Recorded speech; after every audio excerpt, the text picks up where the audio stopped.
So, I mean, this is like, I guess, present now for BrewedAt. Like, what is now next? I mean, you teased something before, but like, what's going on with BrewedAt? Oh man, like a lot. And it's been awesome because we're really just like working together with people that want to do some, I guess, I don't think it's crazy shit, but like it's kind of crazy shit. Like in the industry, it feels that way sometimes because people are so accustomed to the same.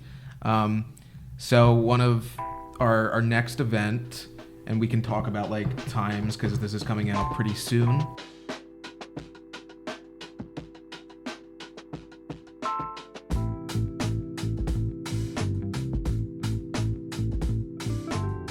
All right. Welcome back to the BrewedAt podcast. I'm your host, Richie Tevlin, joined by Evan Blum On the other side and Cole Decker on the other side of the table today.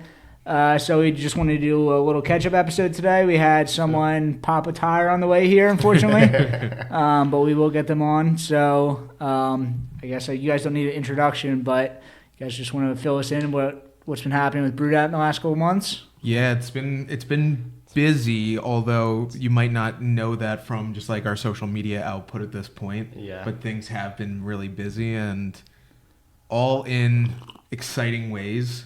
Things are changing a little bit from our side and looking forward to like some of the things that are coming up. So we have a handful of events that we're working on and excited to like really be able to integrate the different social media strategies that we have into those events and just make everything more fun in that standpoint from that. Yeah, definitely. Like, I think we realized over the summer, and I guess even a few months, like in the spring, is we don't want to limit ourselves to just, I guess, connecting craft beer to a younger demographic through social media. It's not the be-all, end-all.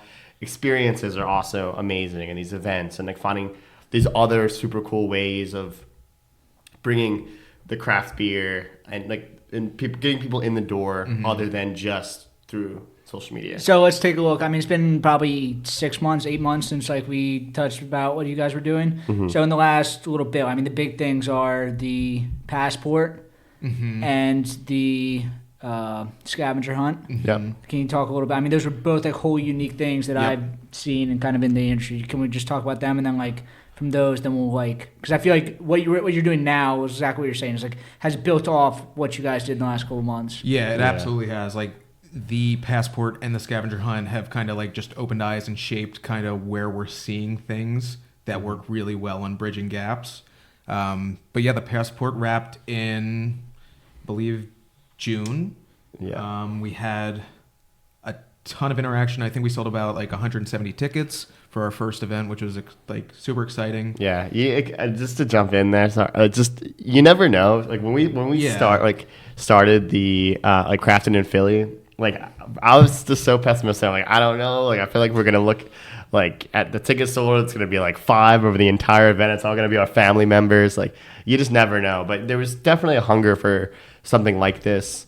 Where people do have like a passport, they can go to all the different breweries in Philly, find their own different routes. And again, it's a different way than like a classic beer fest, like a non-traditional beer fest. Yeah, exactly. Getting people in the door, I think was like our main key goal there. From that, I think total we got 598 scans. So that's a cool number just to see 598 people we know we pushed into different doors. And I think my favorite statistics from this... But you had sold 170 tickets and 598. So that means on average, like everyone went to like 3 or 4. Yeah. Yep. So, my favorite thing from this is just like, this is through the partnership with Let's Rally. Like they have data down to like a T in what you can like see and track from gender, age, where, location... And that seeing some of these stats was awesome. So we had about 50% of millennial drinkers who were ticket purchasers, and 30% of Gen Z was the other part of ticket purchasers. Wow.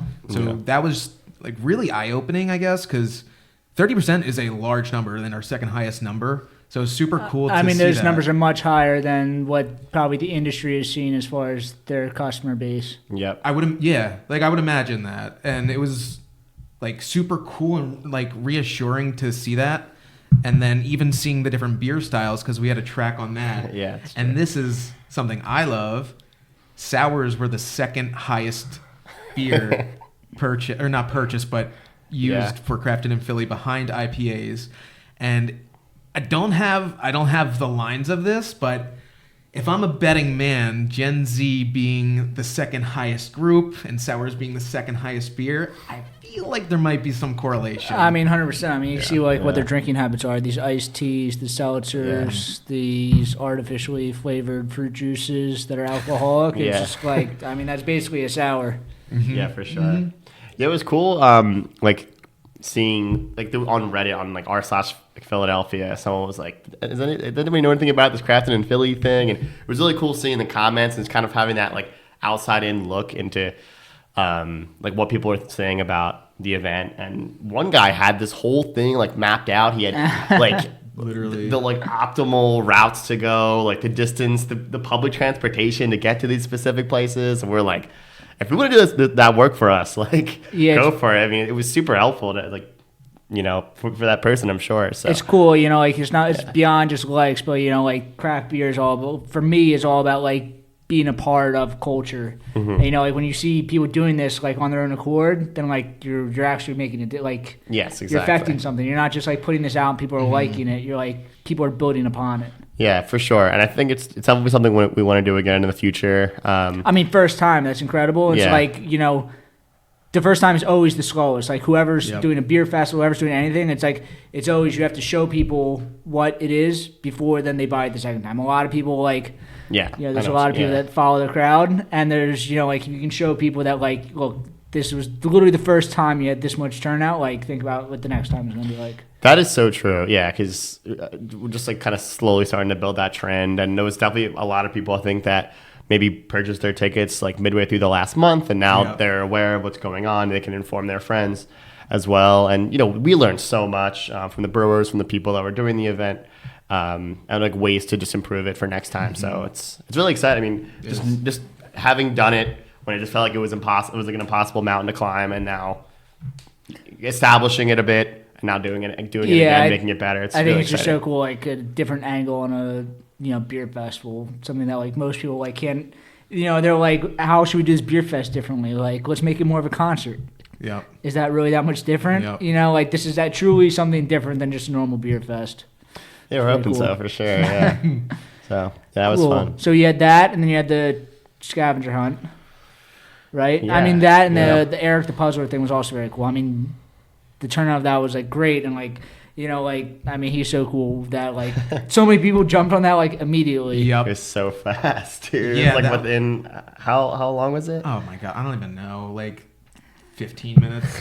People that follow Eric the Puzzler are like legit solvers of puzzles. I mean, there's crazy people that go on like Google Maps and just like, where are you? The like geolocators. Yeah. Yes, I guess for some context, Eric the Puzzler is a guy that he'll just kind of have a cryptic message right on Instagram, and he'll say there's a key, and he'll just have some goodies in there as well. Yeah, he'll give a prize to the key, and he'll just like show some coordinates, and there'll be something missing, and you have to go out into the world in Philly and find it. So like all his keys are never last more than like an hour or something like that. Like it's crazy. Whole world escape room or something like pretty that. Much. Yeah, pretty much. Yeah, because I remember we did geocaching once.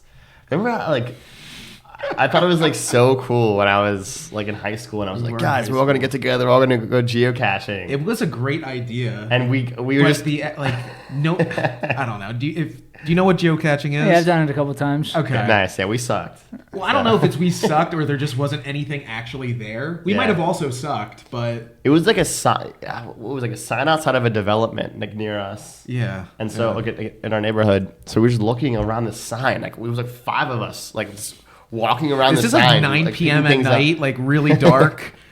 Yeah. And like it's in Bucks County. Like there's nothing going on in Bucks County. You know, if a cop drove by, he'd be like, what's going on here? Yeah, his kids are smoking weed behind the Exactly. Yeah, they're on something. They keep looking at this. They kept looking underneath the sign for something. They're like, what are you trying to find? So yeah, the Eric the Puzzler thing was awesome. And then we did our first like social media scavenger hunt concept, which was super different, I guess. Like, I don't know how to even explain how it came to be, but it was just, I think I was looking for something from, like, in April, like, oh, what would an Easter egg hunt look like on social media? And it kind of just built from there. I'm like, we don't have enough time to do it there, but in the summer, I don't know, what if we do some sort of treasure hunt? Yeah, I think it's really cool. I mean, the collaborative posts, when did Instagram start doing that? Like last year or the year before? Yeah. And now it's become almost standard. Like when brands or people interact with each other, everything, you don't tag them. You do a shared post so that you share each other's followers. And this was an interactive version of that. Yeah. And you got like so much interaction. I mean, you say you don't want to go into the numbers, but the numbers are so impressive that it's like, you know, I understand why you want to gatekeep them, but it's very cool. I mean, you had so many people reach out to you day one, and like, again, these were not your friends and family. These were not people that you knew. These were like, you know, crowds and crowds of people that were just like intrigued by what this was. Yeah, we could talk about the amount of people that solved it. Like, in the span of 2 days, we got 270 DMs, and it was just like kind of mind blowing because. Yeah. And all of these people had to visit every single page. Yeah. So it was like, what, 30 pages or something like that? 30 pages. So you took everybody in craft beer that was like kind of like looking at craft beer in the Philadelphia market, and you're like, you have to look at all 30 of these social media pages in order to get this. Yeah, like to figure out the message or like the phrase we had. Yeah. It's just awesome exposure for everybody involved. It's fun. It's interactive. It's different. And I don't know. There's just, it's a fun way to get new eyes on brands. And it was all for like a fun prize. It was tickets to a beer fest and merch from these breweries involved. So yeah, and I think you have not mentioned the video that we also made to hype it up. I did not mention the video. So yeah, we had this idea where we wanted to have like some sort of like hype video teaser to kind of like roll it out, and I guess we just kind of started. It was like, oh, I'm just gonna find this bottle on the beach. We're gonna open it, unravel it. It's gonna say like, you need to solve this phrase to like win a prize or win the treasure. And we just like started getting like making it like, I guess, stupider and stupider as like humor wise, like SpongeBob humor. Yeah, it's like number one, any reel like on media, like what's gonna catch somebody. Yeah. So how do you do that? So we have Cole acting like an idiot. Yeah, I guess that's kind of what worked. Yeah, so it was me eating shit. That's how we decided it was gonna work. Because like, worked. So yeah, we're just recording it at the beach, and there was a couple just like sitting on these rocks, like taking in the sunset, and I'm just like throwing myself into the sand over and over again. And was like, it's not good enough, dude. You gotta be better than that. I'm like, oh my god. Wild. Yeah. My favorite part of that is when Cole is laying on the ground because we want a wave to hit him to wake him up. So we needed like the perfect wave to get him. We were sitting there for like 20 minutes waiting for a good wave to just like crash on him. And like picking everything up, moving it closer to the waves, waiting for it to come, and then it didn't come, moving it closer and closer and closer. So, but yeah, it was a lot of fun. Like, we were super excited to release that, and we definitely want to do it in the future as well. Mm-hmm. So there's, I guess, some rumors going around about something happening during the Halloween season, but yeah, some mischief going on. Yeah. So it's something to keep an eye on. Yeah, I mean, all these things are things that you can repeat, and like, you know, even if you have to like, I mean, I feel like you could do the same thing next year, or you could put like a spin on it, and like, you know, I think this was like, literally, like I said, like the first time you're doing it, it's gonna get more and more traction. Yeah, and it was just just a win-win. I feel like for both the breweries and the people doing the scavenger hunt. I feel like it really it felt like everybody was kind of connected in this like brewery universe. What are you trying to do as like a area. business? Like, it's not just like get attention. You're building value. So like, you're building value for the customers. Like, they're winning something. They're excited about it, and also the breweries are like getting a lot more value out of what you guys did than the effort that they had to put in. Yeah, so exactly. Everybody won from it. Yeah, no, yeah, absolutely. I was very happy with the amount that people were willing to like give us merchandise and stuff to get like a lot of hype around it. Like, I felt like really good about every part of it. Oh, it was awesome. And I love how just collaborative like the breweries have been in the situation to like put their spin on things, and that's probably my favorite thing. We're giving like these like loose terms of ideas, like with some set of structure, and then each individual place will take that and like spin it to their like niche. I mean, I think a lot of these, they're creative people, but like a lot of people are just like stuck in the rut, like doing the same thing as everybody else is doing. So if you give them like, if you just start something for somebody, they don't have to create a new concept or idea, but they can just create off of the idea that you're creating, and that's a lot easier to do. So you kind of give them a stepping stone, and then they take and run with it. Yeah, that is super, super true. Yeah, it's like once you have the confines of this like theme, and people kind of get like intimidated. Also, it's like coming up with a new idea. Like, is this stupid? Like, no, it's not. Like, everyone's doing this, so it's like it kind of like takes a little bit of pressure off them. They're not feeling like people are judging them because they're doing something weird. It's like they can kind of be themselves and like do something fun with it. Yeah, we know like behind the scenes, like a lot of the breweries like, they'll email each other and be like, "Are you doing this thing? Did you get an email about this?" And like, "Yeah, I'm doing it." So then it's kind of becomes, well, I guess I'll do it too then. Yeah. So yeah, it is definitely like a rolling thing. Like, get one person on, and maybe they said no, but now their buddy's doing it, so they'll do it now. But I think now that we've done it once, it's definitely opening more doors. Same thing with Crafted in Philly. I mean, people, same exact thing. Yeah, and people see it and they're like, "Oh, wait, I'm going to do that next time," or something like that. You know, it's like, it's not just like, you know, they want to do it again, but like they're already thinking about like, "Oh, we should have done it this way," and so next time you do it, they can roll it out. Yeah, exactly.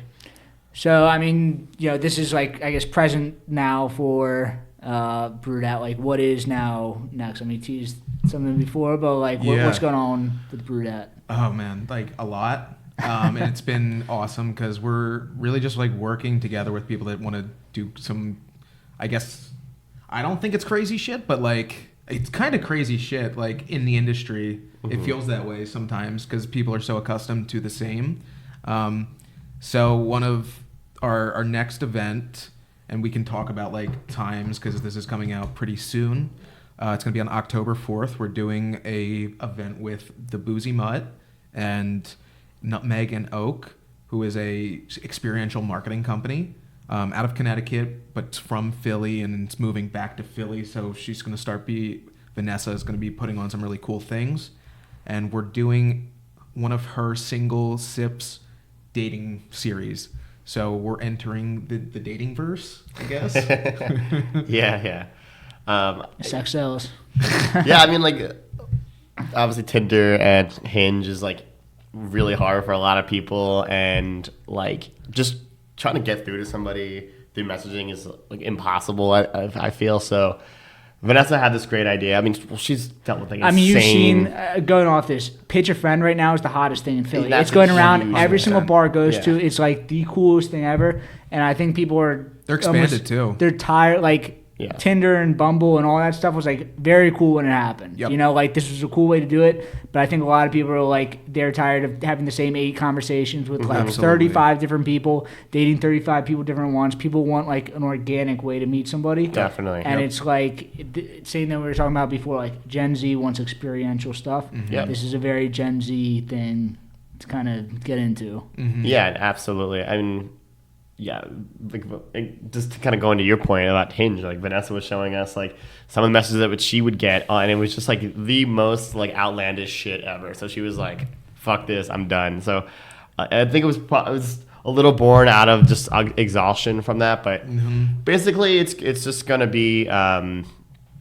of like you sign out a form with like your interests, right, and it's gonna just like scientifically match you with the correct person.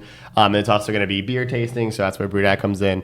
Wine, liquor. Yeah, so it's really cool. And we can talk about some of the brands that we're going to have part of it. So it is 4 different alcohol brands. We have 2 Robbers who's going to be there. Vault's going to be there. And 4 Humors will also be a part of it. And we are also working with a winery to get involved too. But people, part of the event, will have a few, like 25 minutes per station, and they'll have a time to interact with the different brands that are there, and really just kind of explore the different people. We are making a BrewedAt bingo card, which is going to be fun, and it actually works out really fun in the way, if you're filling this out, you get extra tickets to win ultimately like a bigger prize of all the participating brands there. So it like kind of us in a way. It's fun. It makes that like interactive piece of it. But the event's going to be just like really cool and unique. It's extremely different. It's a little bit like nicer dating too, like in the sense of you are getting bites from the Boozy Mud as well. It is like really meant to meet your match potentially. So it's cool. It's a cool, fun way to do it. And Vanessa does things like really clean and professional. So Yeah. cool to see that too. Yeah, I mean, it's all going to be local like alcohol brands too. So if you like alcohol and want to potentially meet somebody, like definitely. We talked with Jack at Dr.Brewlittle's. Like they adopt dogs out there. If you adopt a dog from that brewery, you're always going to go back. If you meet your significant other at a BrewedAt event, I think you're going to be a fan of BrewedAt for the rest of your life. No, definitely. Oh yeah, we forgot to mention. Yeah, it's dog friendly as well. It's at the Boozy Mutt. So your what dog could be more? Alcohol, beer, dogs, love. Yeah, exactly. And your dog can kind of be your wingman. So if you're like, the conversations get a little awkward and be like, oh, what's up, bud? And then you jump back in. There's going to be a lot of awkward conversations, I'm sure. I can't wait. But can't wait. But yeah, it's going to be a lot of fun. We're excited. A little bit different.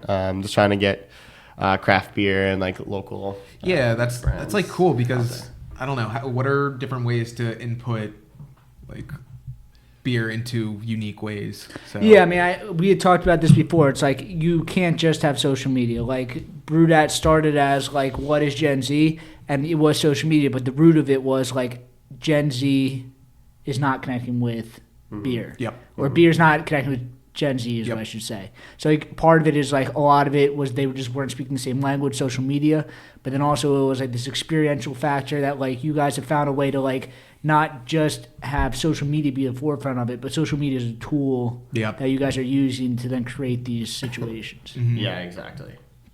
Or experiences, I should say. Yeah, and it's, I don't know, it's just so much fun too. Like, I mean, it's fun, it's fresh, it's new. It's like, you know, so what's his name? So Peter Thiel just went on Joe Rogan. I listened to it. The guy, I think he's very interesting. He's like kind of a robot, but I listened to like some other podcasts he did and like some stuff he was talking about in his book, like 0 to 1, like, you know, the brands or the companies that are the most successful, you know, Facebook, you know, what he was part of PayPal, SpaceX, like all these companies. He's like, if you're starting a company, you can't try. I mean, it wasn't great for me. He's like, don't start a restaurant in Philadelphia. But it's like they said that specifically. Yeah, because Philadelphia's a lot of restaurants and it's like small business. But his point was like, don't create a business that already exists. Like, create a business that doesn't have competition. So like, you need to create something that's new and unique. So like, you know, copying what other people are doing doesn't make sense. So like, these are different concepts that you're doing. They might not be the traditional, like, oh, if you want to be a cool brewery, or if you want to be a cool brewery news outlet, or whatever you would categorize BrewedAt as, like, you need to do these things and be good at these things. But, like, you guys are not paying attention to that. It's like you guys are creating your own thing. And that's, like, kind of like his whole argument. It's like, if you want to be successful, like, you have to do your own thing. Yeah, for sure. And not to say that I feel like a lot of the people that we work with inspire us a lot, because Let's Rally, if we meet with like their team and Robbie, like we wouldn't have really been able to put on 100% Crafted in Philly and get it to the extent that it was at. Like that was such an integral portion of that event. And then I would also say Eric the Puzzler. Yeah. Like just his idea of like in the physical world, really like uncovering where this key is. I feel like definitely started to spark our brain a little bit. It's like, is there any way maybe we'll make this work digitally? So I mean, I think there's the world right now. Like, I'm sorry, I'm like thinking super like spaced out, but like, you know, AI is that point where like it's kind of like blurred the line between like digital 100%. Life and like actual life, and like you guys are kind of like combining this like social media, digital life with like this real world thing. So you know, like social media is that point where like I don't know how it can like get better beyond like literally Meta or something like that, but like. You guys are like kind of combining the two worlds of like, you know, now it's like a seamless transition from like the real world into social media. Yeah. And that kind of brings us into our metaverse sponsorship. We have a meta brewery. No, but absolutely right. Though. You made a lot of good points there, Cole, too, because like I feel like everybody that we meet and talk with, that itself then sparks whatever those creative ideas are. There's no like, I don't know, it's not just us in any of these scenarios. Yeah. It's whoever we're like working with or feeding ideas from that brings in these new ideas. Then we're like, oh, that's sick. Let's run with this. And it's all like super inputted from all of these places. Yeah, I feel like people are like, I'm just going to grind in a vacuum and like, Yep. you know, I'm just going to Which we make a did. successful business right now and like do it on my own. And it's like the more conversation that you're having with people, the smarter you're going to get and the more ideas are going to spark. Like you might have your $1 million idea talking to some guy you think is completely irrelevant to your brand or your company. And, you know, you guys are just having a conversation and you get to a certain path and like, wait a second. And if you've got really the good blinders idea. on, you're never going to have that opportunity to even talk to that person. Exactly. Yep. No, well said. So you have this event. Anything else going on? I mean, we talk to Rhythm? Yeah. So we are doing, this is exciting, our first ever beer collab with Very cool. Rhythm Brewing out of Connecticut. It is from Lady Lager, Alyssa, who is one of like the first black woman brewers in the Northeast.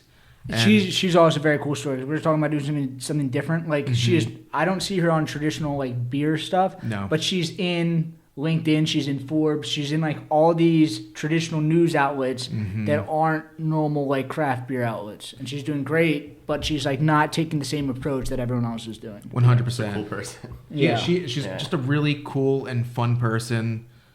And she has 2 beers right now, Rhythm Blue and Rhythm Red, and they're just like really good lagers. We met her at Log Jammin' actually, and we just kind of were talking because she wants to try to make her beer a little bit more approachable to Gen Z, and that's where we kind of began talking on what a cool event in Philly would look like, how we would show the beer in a different way, and really just get some excitement there in a different sense, and just yet again putting beer in a cool scenario.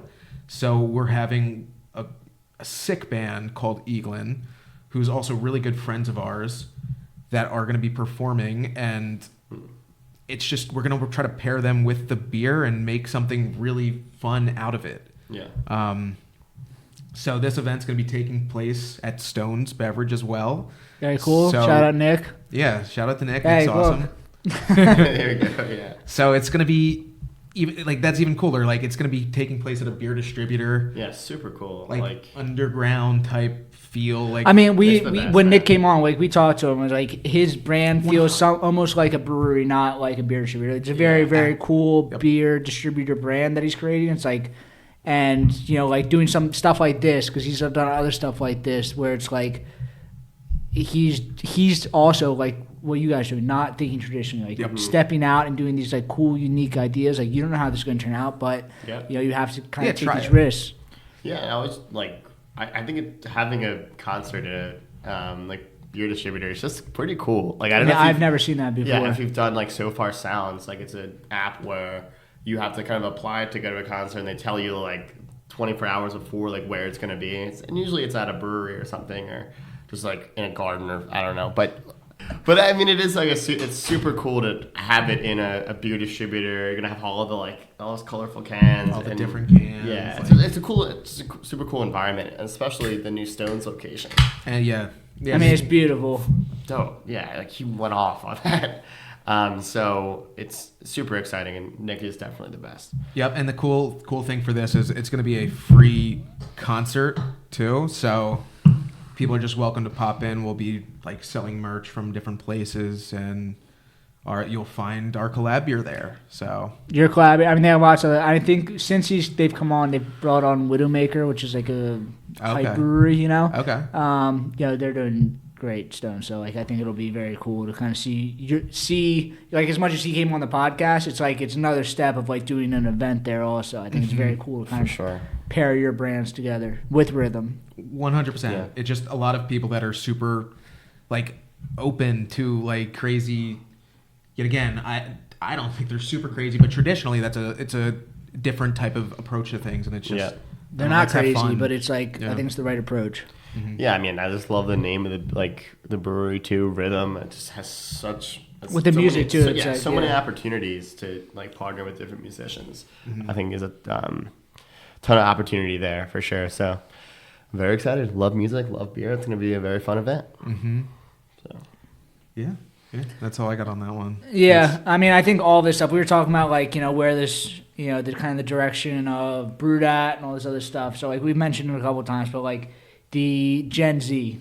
I mean, that is what BrewedAt is. It's like Gen Z. It's the new age of craft beer. So not even Gen Z specifically, but like these people that are getting into craft beer now, like how do we get them into it?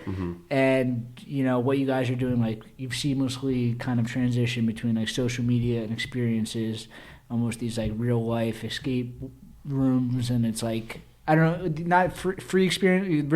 The Rhythm beer release is like a free to attend thing, right? Yep. Yeah, it's like these cool experiential social media things. I think is interesting. It's a different angle on not just craft beer, but I feel like, you know, just in general, just bar life, social life in general right now is kind of all kind of moving in that direction. Yeah, I think so. I always think to like myself, like, it wouldn't necessarily need to be craft beer that we're in doing these things, but it's just, I mean, craft beer is so creative, and that's what kind of sparks all these ideas.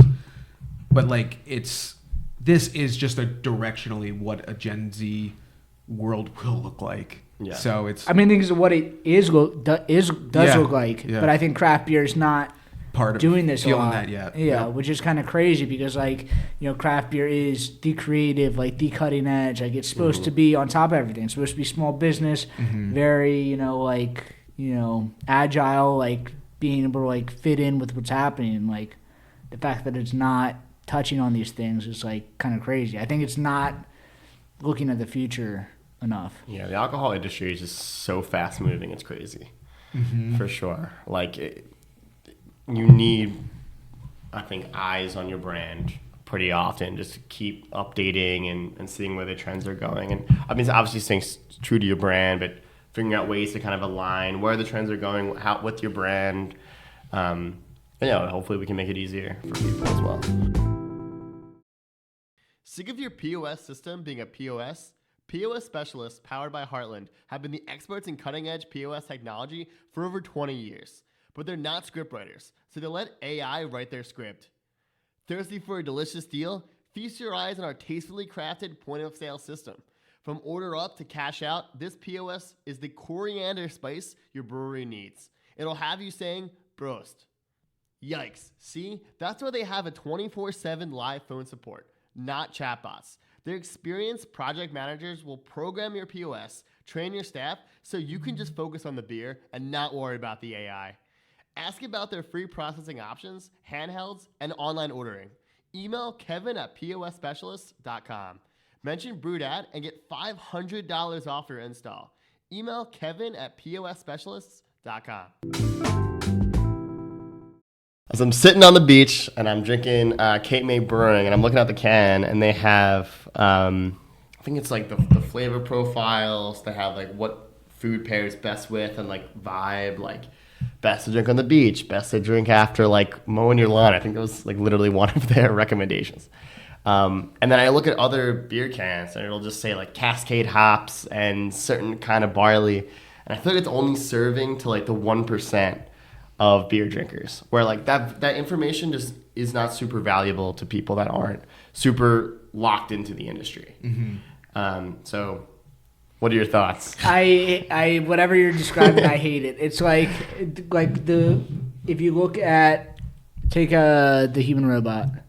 So Human Robot, does it say like anything about any of that? And then this is Forceman. Like these are like hype. I say hype. Like I feel like hype has a bad connotation. But these are like very cool brands. So like doesn't say anything about that. Like yes, I'm starting a brand right now. It's like the can art is very minimalistic. It just says like what the beer is with the hops that are in it. It has nothing saying anything about like drink this while you're mowing the lawn, drink this while you're taking a shower. To me, it's like the larger the brand gets, it's like it almost feels like a lot of these things come on the can. And maybe because they're larger regional breweries, they're like looking to get that person that's like a fringe craft. I don't want to say fringe craft beer drinker, but like someone that doesn't drink craft beer all the time still get. But I mean, it is interesting to hear your perspective because it's like from my perspective, I don't like that because I think that it looks bad. That's fair. In my perspective, it's like you're looking at the can like it's a bottle of medicine or like a piece of food where like you need to like read the instructions on it. Yeah. The way that I look at cans is I look at it like can art, where it's like this is not a billboard.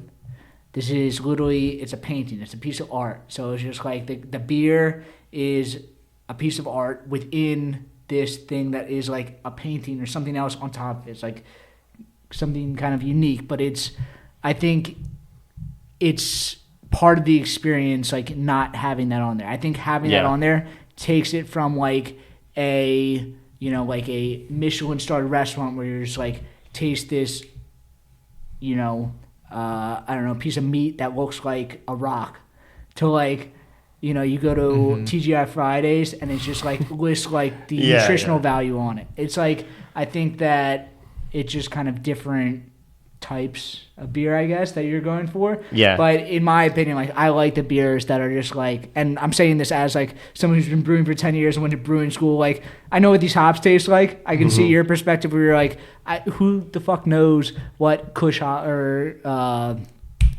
HBC 586 just got named to Crush, I think. Yeah. It's my HBC 586 is my favorite hop in the whole world. And the fact that it just went from like the hop breeding company to actual name, I think is a big deal. The price will come down. It's a delicious hop. But nobody knows what HBC 586 tastes like. I know what it tastes like, but I understand what you're saying. But to me, from my perspective, I like it when it just has the hop name on it. So I have a counter. So I feel like I totally understand what you're saying when it comes to just kind of leaving the can as a canvas for the artwork and not busying it up and making it look kind of like cheesy or like corny by adding all these like extra details that kind of take away from the art. Like I feel this way definitely about can art. Also like album covers. Like I love when it's just like a picture or a painting and it's not like the band and the name of the like album on it. And it just busies up the album art so much. Yeah. But I feel like if you're gonna, I definitely agree with you. Like if you're gonna keep it simple, keep it simple. But a lot of the breweries do still put a lot of details on the side of it.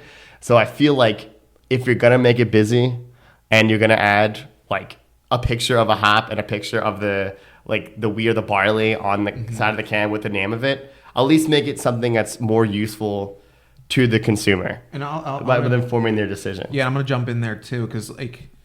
If a younger drinker goes into any beer store and they see the amount of cans that are just on the shelves, it's intimidating. Like it is intimidating to like I just want to know what's going to taste like what.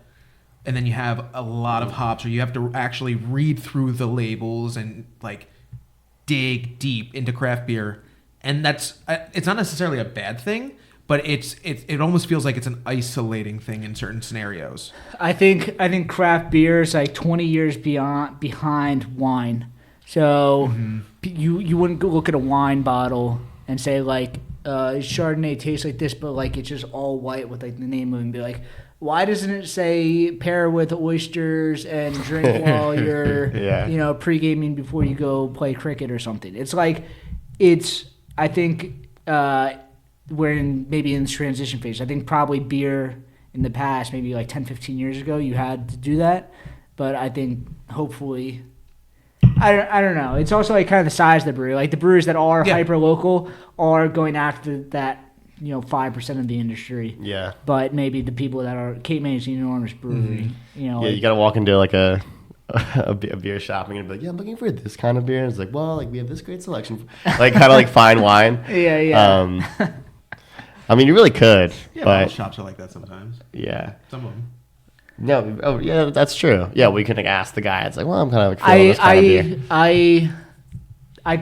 I understand where you're coming from. I think that there's like different lanes. I think that like Cape May is not going after the very specific type of drinkers that a lot of like Human Robot and Force of Maine are going after.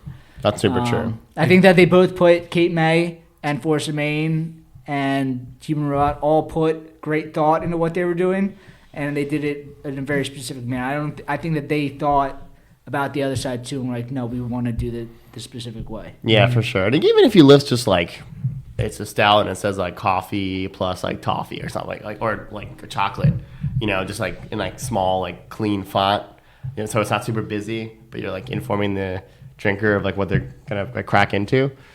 Maybe my favorite beer labels are Maine beer, and that is literally all white. It doesn't even have a picture on it. It just says like in like Times New Roman or something, like the name of the beer with like a little like squiggly line or something underneath. Really? So that's clean though. That has like an exclusiveness to it, where it feels like cool that you're drinking it.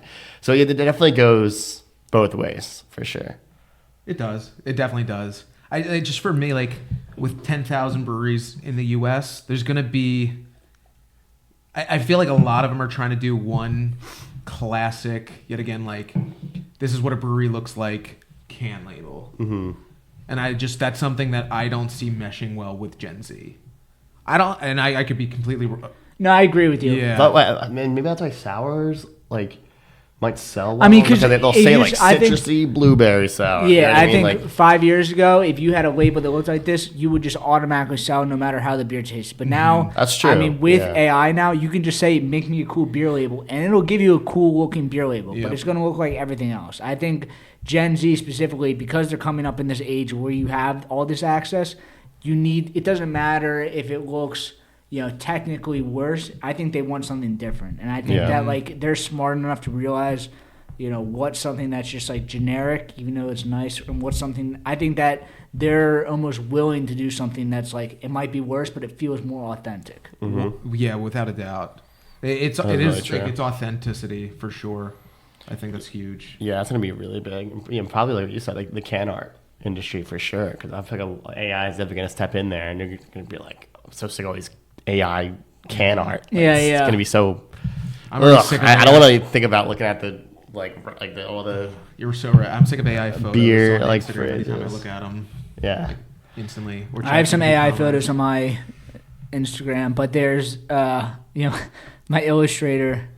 We'll get into like my stuff eventually, but my illustrator, like obviously he's very against AI. Like he's a professional illustrator. He's amazing, but like I don't want to use it. I feel like I'm stuck. Like I want to use AI because I think that if I don't use it, then I'm just gonna get left in the dust. Mm-hmm. But I understand like how as someone that I want to create beer, I think that I have like an art. How can I look at him and be like, totally. And like, I mean, what he's making is better than anything that AI can make. Mm-hmm. But I think sticking with him is like, I think will add more value to me in the long run. 100%. Because people are able to realize that this is not some AI image. This is like real art. It's real talent. That's like 100%. I mean, coming up in the age of Gen Z where they will be ingrained with AI.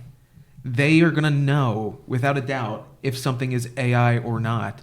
And the people that are not using AI, it's my opinion, but the people that are not using AI, they're going to have such a more authentic message. There's brands that are coming out now. I saw some article. I don't even know what this company does. It's called Procreate. Yeah. What is Procreate? Sounds familiar. I think it's just like a higher quality like art, like AI art. So software. So the CEO just came out with some like big press release that he's not gonna ever use generative AI. So they can use AI, but it's gonna be like using your own work.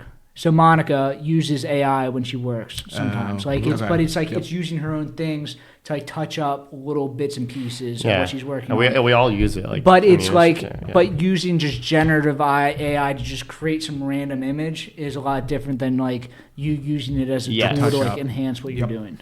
Yeah, because that's your own work that you're doing. For sure, it's interesting seeing that wave across the industry too. Obviously, I have a lot of friends that are into photography and video, and like even people I know that shoot film. They're like, I had to like use that as like delete this guy out of a photo or like just like adjust this background. So I think it is just gonna like integrate itself. It's with very artists. weird. Nobody is like we're not on this craft beer podcast. We're not going to solve the issue of AI. But wait, we're not. Yeah. Shit. I feel like the meme right now of like 3 12-year-olds like sitting around like talking about. It's so true. Yeah. My step cousin is actually the president of OpenAI, which is like insane. Just to put it in perspective for people, they're like, "Wow, this guy must be smart." No, I remember I was talking to, I'm talking about myself. My step cousin definitely super intelligent, clearly. Yeah. But I remember one day we were all getting dinner, like all of our families, and he's like, "Yeah, I just like won the geography bee, and like I met the target dog." And I just like cruised right past this spelling bee. Or the geography bee. I was like, "The target dog, that's so cool!" Like, I'm amazed by this target dog, and this dude's building like robots in his basement. So yeah, that just to show you the intelligence difference between us, even at that point. Yeah, it's literally it's changed the world. I mean, the first time I used ChatGPT, I was sitting in the office at Victory. I was just like, someone sent me a link to ChatGPT, so like I got on it and I was just like, write me an SOP for cleaning a tank, and it wrote an SOP that was like 95% of the way there of like what I should do, and I was just like, I turned around like I was like, look at this is literally gonna change the world. I remember that whole 5-minute experience of me doing it. I'm like, I've never seen anything like, it wasn't anything crazy, but I remember like, this is gonna change the world. Yeah, I think we all had that moment for sure. Yeah, I mean, we just went on like a complete tangent, but yeah. So BrewedAt is turning into an AI open source company. Yeah, we are open source. We are robots. Straight from Cole's cousin. Yeah. True. Yeah, but I mean, I think BrewedAt. I mean, I think two months from now that we're gonna have a whole new set of things that we can talk about with BrewedAt. But 100%. It's nice to kind of catch up and like do a reset of the podcast, kind of see where we're at. Mm-hmm. Yeah. I'm liking the side of the table. This is our first time sitting on the side of the table. So. It's got the nice camera. Yeah, very true. What up, nice camera? No, super cool. And all the interviews so far have been just like really awesome. This podcast has been a blast so far. I think, we're getting a ton of great feedback. Yep. Not just from like the numbers, but like just people, the industry in general, like, recognizing what we're doing. And I think that like we've been out for 8 months. We've been talking to like a lot of people about like the numbers we've been hitting at 8 months, and it's like well beyond. I think it's less than what we thought. But it is way, way, way beyond like anything. Like when I tell people, they're like, "Wait, what?" Like I didn't expect that. Like, I think that sometimes like I'm gonna conquer the world. Same. But I think in the next couple months, like we have a lot of very good guests that are coming on, and there's a lot of upside. Yeah, for sure. It's exciting. Yeah, cool. Well, we'll see you guys in 2 weeks. Follow BrewedAt and the BrewedAt podcast on all social media, and subscribe on YouTube, please. YouTube doesn't get enough love. Yeah.